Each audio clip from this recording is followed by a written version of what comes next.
Bismillah, alhamdulillah, wassalatu wassalamu ala Rasulullah wa ala alihi wa sahbihi ajma'in. Ashhadu an la ilaha illallah wa ashhadu anna Muhammadan abduhu wa rasul. You're listening to Today Islam, and we're broadcasting almost live all the way from Masjid Al Iman on Steinway Avenue in Astoria, Queens, New York. Alhamdulillah. See, if I stay here long enough, I'll remember the name of everything, you know. What we're doing is a series of lectures in how to bring people to Islam, including ourselves. And we're particularly talking about how Muslims in America can talk to non-Muslims since the events that happened on September the 11th. And today, this date is exactly 1 year later. This is September 11th, 2002. That was September 11th, 2001. For us, we don't celebrate birthdays,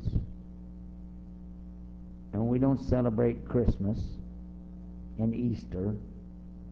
We don't have Mother's Day or Father's Day, because every day is Mother's Day and Father's Day to a Muslim. And certainly we don't want to celebrate the death of 2,800 innocent victims. We don't want to celebrate that. But we will remember, and not just once a year, but every day, we Muslims have been reminded of these events. The events that took place a year ago are still with us today, whether we like it or not. Because as a Muslim living in a non-Muslim country, where a lot of the attention is being focused on Islam rather than on the perpetrators, the people who actually did this thing. Islam did not attack anybody. This is what we have to remember. Islam did not attack anybody. Islam, as we said in the beginning of this series, is actually a verb, an action, and it describes our relationship with Allah.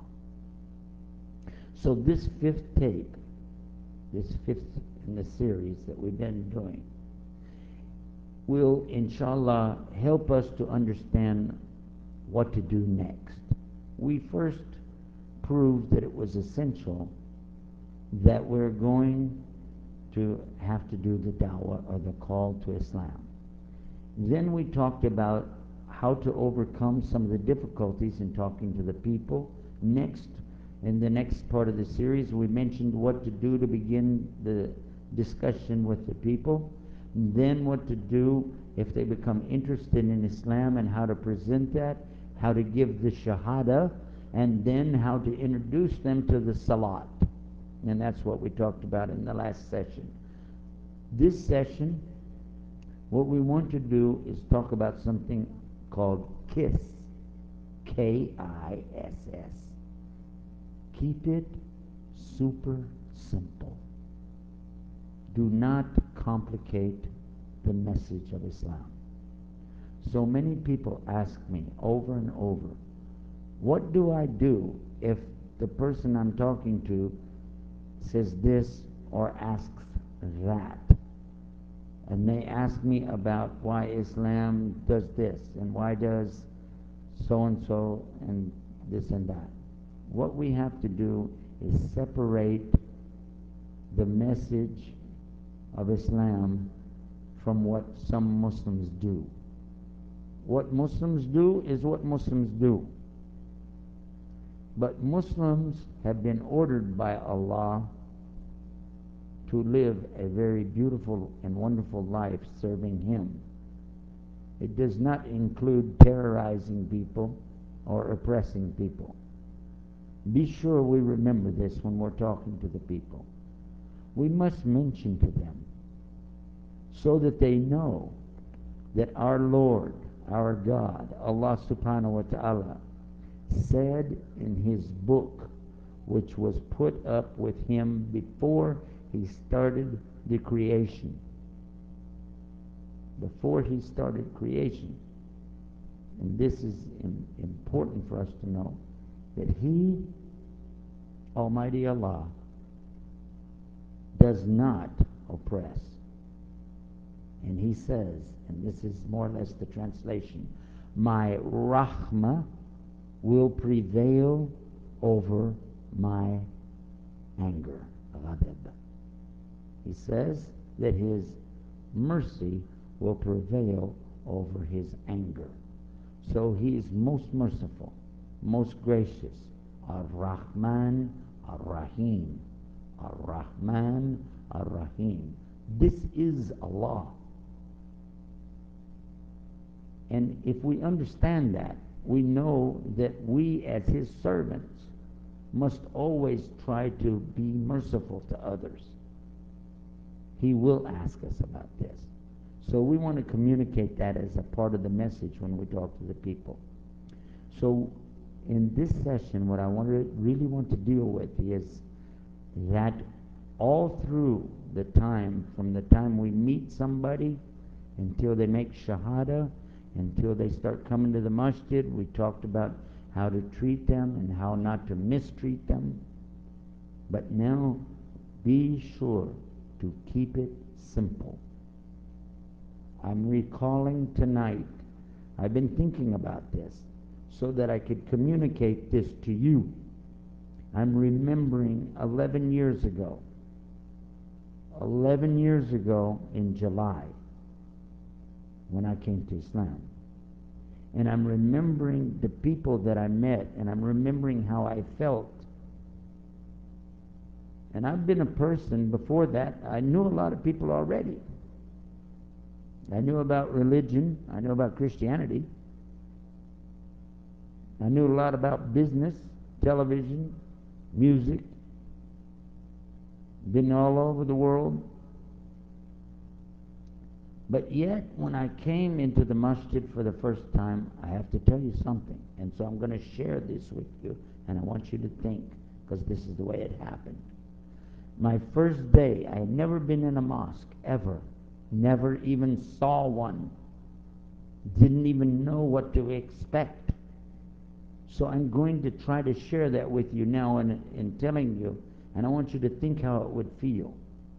Because as I entered the masjid, we passed by the area for the wudu, and I saw all these shoes on the floor and shoes in the cabinet, and I was trying to understand what kind of business do they have where they need all these shoes. And my friend with me who took me to the masjid was telling me, take off your shoes. And I'm thinking, okay, why? But he said to do it, and I trust him. I trust him with my very life, because I changed everything in my life to follow this religion of Islam.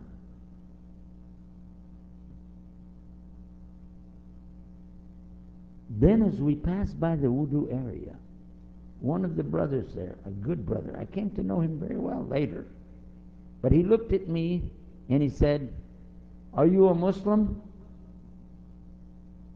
Now, I understood the principle of Islam already, and I know that only Allah knows for sure who's going to Jannah. So I answered him, only God knows for sure. He left his wudu, he left everything and came to me and he said, no, you have to know. I said, what? He said, you have to know. Are you a Muslim, yes or no? I said, well, you know, really, it's not any of your business. He said, this is a masjid. Are you a Muslim? I said, look, you know, take it easy. So he takes me over and he sits me down and he begins to tell me about Islam. He said, Islam is the only way for salvation. And if you don't become a Muslim, then you'll go to hell. So the best thing you can do, even if you're not sure, is say the Shahada. And you say the Shahada, then either way, what have you got to lose?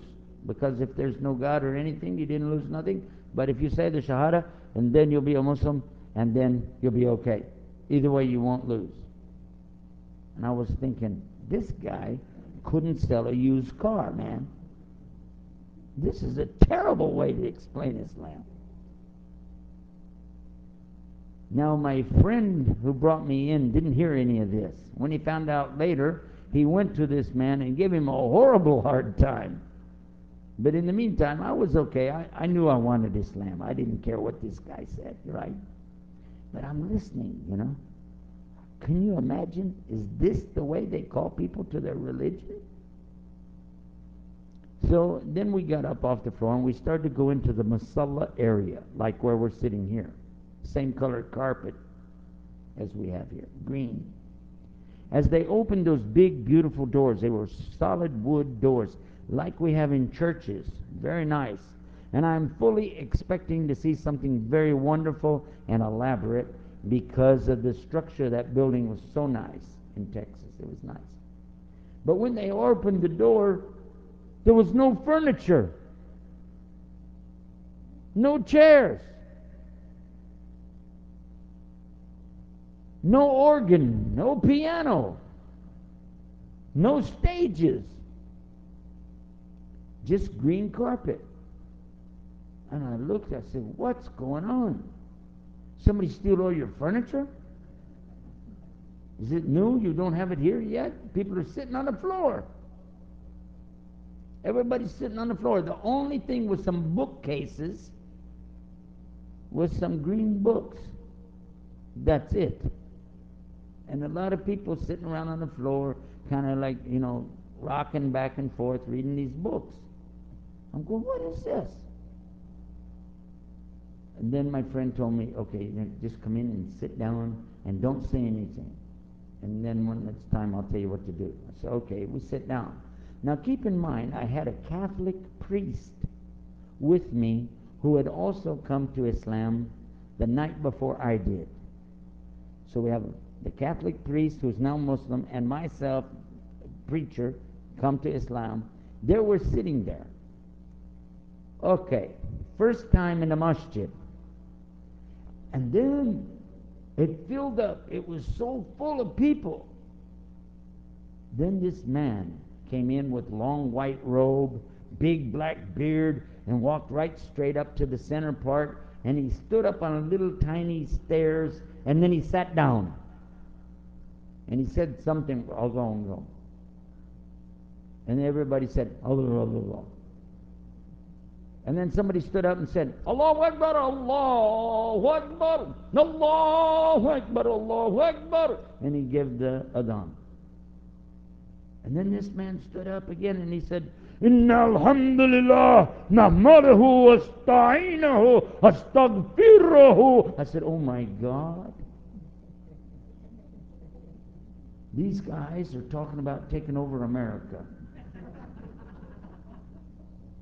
Well, na'udhu I said, oh my God, man, we've had it. And I was really looking around at my friend and looking, I said, oh, what are these guys? I'm looking, and the big beards, everybody's got beards, you know, typical terrorists everywhere. And I'm, oh boy, what did I get into? Ooh. And then he stopped. And the sweat was coming down his forehead, and he reached up and he started to wipe it. And then he said, in the name of Allah, most gracious, most merciful. I said, huh? He said, the praise is to Allah. We seek His guidance and His help, and we seek refuge in Him from the evil of our deeds. Whomever Allah guides, none will misguide, and whomever Allah misguides, none will guide. أشهد أن لا إله إلا الله وحده لا شريك له وأشهد أن محمدا عبده ورسوله. I said, oh my God, they're back on the subject again. They're going to get us. And then he said, I bear witness and open testimony. I said, wait a minute. Why is it when he's saying it in this other language, Arabic, I get scared? But when he said it in English, I go, yeah, I believe that. So through the khutbah, I tried to understand what's going on. And then he sat down, and I'm ready to go. And I realized nobody else is getting up, so I said, okay, I just sit still. Then he got back up again, And he started again. Bismillah, alhamdulillah, wassalatu wassalam ala Rasulullah, wa ala alihi wa sahbihi ajmain ashhadu an la. I said, okay, here he goes again. Now this time I'm sure. فَإِنَ إِسْتَقُوا هِدِيتِ كِتَابُ اللَّهِ وَخَيْرُ هَدِيهِ. I said, that's it. He's talking about bombs. I'm sure that's bombs. Then he says, the best words are in the book of Allah, and the best guidance is to follow Muhammad sallallahu alaihi wasallam. I said, why does it sound so scary? You know. And then at the end, he said, Iqam as-salah. Somebody stood up. Allahu Akbar, Allahu Akbar, Ashhadu an la ilaha illallah, Ashhadu anna Muhammadan Rasulullah. Okay, everybody stood up. I'm getting ready to go. But they're lining up, and people are like, oh, that's right, we got to pray. I remember praying. We've been praying 2 whole days. I know everything about it now. So we line up, you know, and we're going to pray. But this guy on my right side, okay, I don't know him. The priest is next to me on the left. The guy on the right, I don't know who is this guy. He touched me.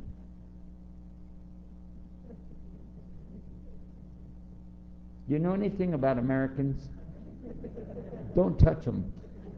So I'm like, oh, excuse you. And I move over a little bit, you know.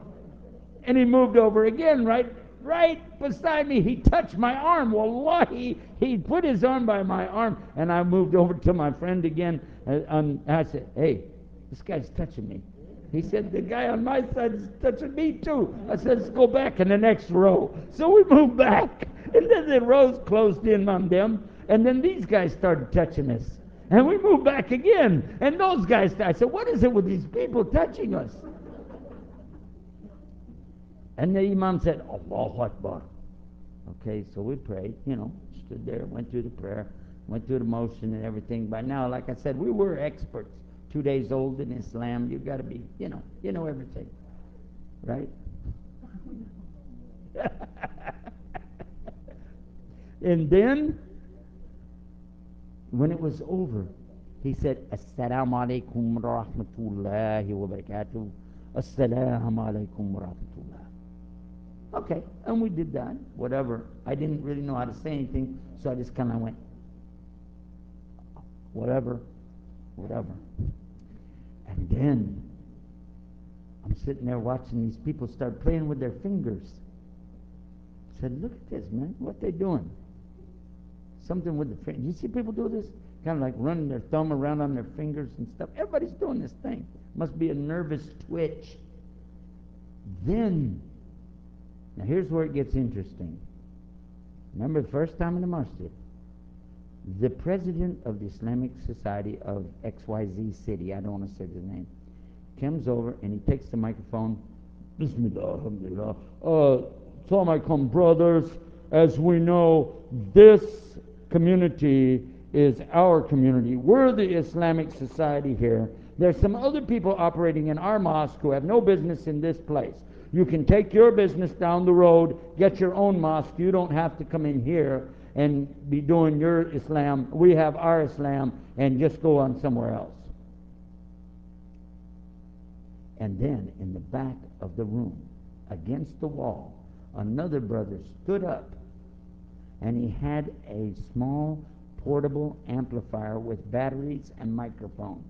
And he said, Wallahi, Wallahi, you are kuffar.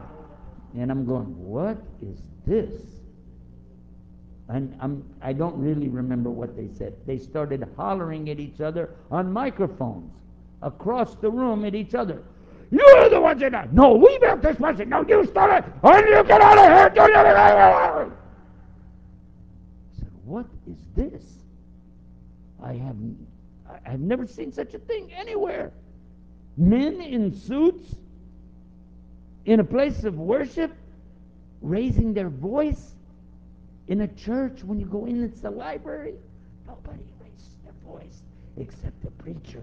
And then he can scream like he wants to, but nobody else can do that. And I looked at the preacher, and the priest that was with me, I looked at him, and he looked at me. He said, what do you think? I said, I think we're in the right place. He said, why? I said, because I think that the devil doesn't want us here. And he's making these guys put a show on so we won't come back. And wallahi, exactly that's what it was. Because they had never ever done that before, and they never ever did it again, and they made up for it, and they asked each other, forgive me, after the fact. But suppose it was somebody there that gets scared and run away, they would never come back. It happened the very first time I ever went to a mosque. It was pretty scary, but I figured it out because I understand some things. One of the things I do understand since I was born, there's a God and there's a devil, okay? That I understood from the beginning. That's easy. And whatever you want to do that's really right, you're going to be tested in it. And that Islam teaches us that. So that was an experience that I'll never forget. I had a number of other experiences in the last 11 years. And I'm sure more things will happen again. But what I'm trying now to say is, for all of us, that we have to realize a lot of people are coming in the door that don't understand all of your little local problems. And the Jummah time is not the time to get into that. I've heard imams in the Jummah take advantage of the fact nobody can move, so they just release all of their problems and talk about all of the things that are happening in local politics and what's happening in the masjid, and nobody can move because it's Jummah. But that's not the purpose of the Jummah. There's a book in the English language written by Jamaluddin Zarabozo called The Fiqh of Jummah. It's in 2 volumes. But the first volume is the important one because the second one is samples of some of the Jummahs, or the khutbahs. So what I'm telling you is you should read this. If you can get an Arabic version, it's okay. But the idea is to understand what's Jummah all about. This is a gathering. It's an assembly of the Muslims coming together that they have to come together every week. They must come together. It's not an option. If you didn't pray Fajr here this morning, maybe that's okay. You should, but maybe, you have an excuse. But there's no excuse to miss the Jummah. You have to come for Jummah. This is in the Quran. Now, why? Why? And in the book it clearly states that this is a chance for admonition for the Muslims.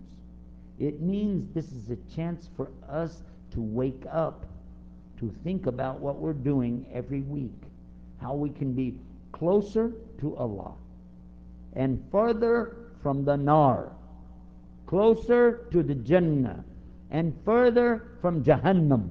A'udhu billah. And that's the purpose of the Jummah. It must admonish us. So don't take this chance to bring the problems into the masjid and scare the people away. Muslims that are born in Islam have the same rights because they also are human beings and they can be scared away from the masjid too. So the message in this session is particularly clear. Keep everything simple and clean.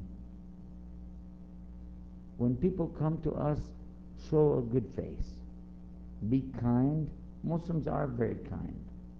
Be generous, and Muslims are generous. But be tolerant. This is one problem that we're starting to mess up on, is the tolerance for each other. The Christians are talking about tolerance all the time. They're saying about they have a tolerant religion. It's very tolerant. You can even change it if you want to. That we can't tolerate. But we must tolerate each other. We have to work with each other. There are many things you can do. You don't know that. But there are many things you can do to work with each other, to help each other to see the truth. And just because somebody happens to be from Pakistan, or Saudi Arabia, or Iran, or Egypt, you don't know anything about them just by their country. You don't know anything about them by their clothes. And you really don't know anything about them by where they put their hands when they pray. But if you give them a chance and be with them and take time, you can learn about them. Because maybe you'll learn something good. And if they don't know, if you know more than they know, then they need you. And they won't get a chance to hear from you if you scare them away. So this is a very important and crucial part of our deen, is being tolerant of each other and helping each other get closer to Allah. I know that this wasn't as much instructional in this session, but still at the same time it had a heavy message. And that is to realize how to look through the eyes of other people. Since I came to Islam 11 years ago, I met a lot of wonderful people, a lot. But it's still true that when somebody comes to Islam, we have to tell them, don't judge Islam by what the Muslims do. Don't look at Islam based on me. Don't look at me and decide whether or not you want to be a Muslim.